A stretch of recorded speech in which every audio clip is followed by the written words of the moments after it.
I'm an INFJ-T. How can I be an INFJ-A? Being T is super chaotic. I want to be more stable and confident.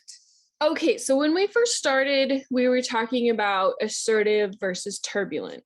You don't find this in the Myers-Briggs type indicator. You find it on 16 Personalities website.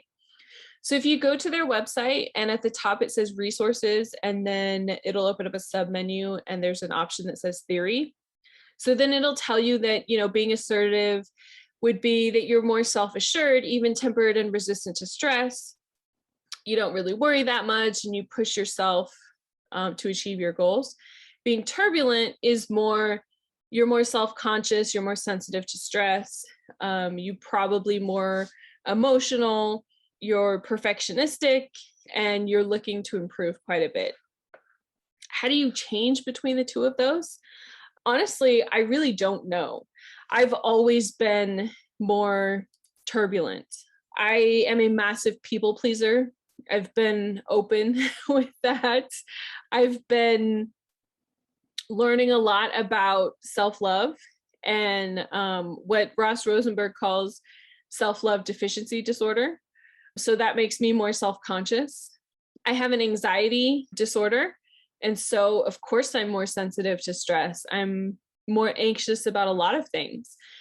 I'm also very perfectionistic, which I feel like comes from my lack of self-love, which is, why I'm self-conscious too.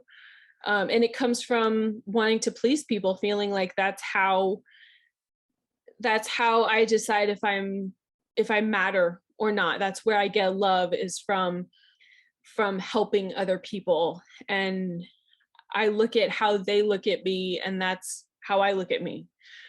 So how do you change that? Well, it's not an easy process. It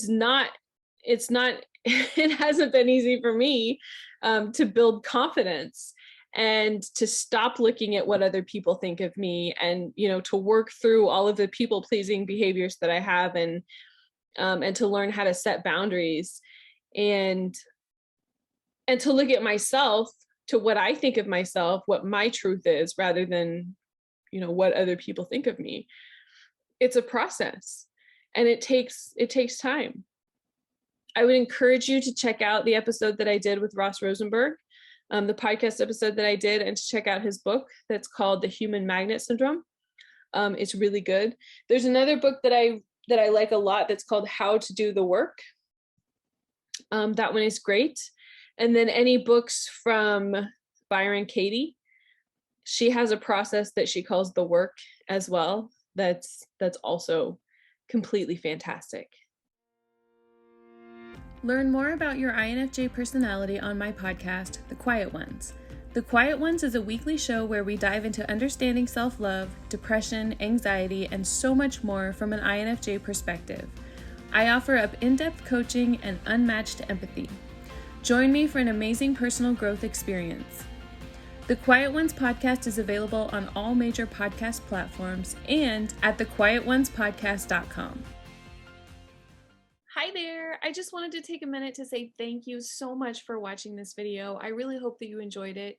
Please consider subscribing to my channel. I'm working very hard to produce content that will help you, and I really, really appreciate your support. Also, if you want some more inspiration, check out this video right here.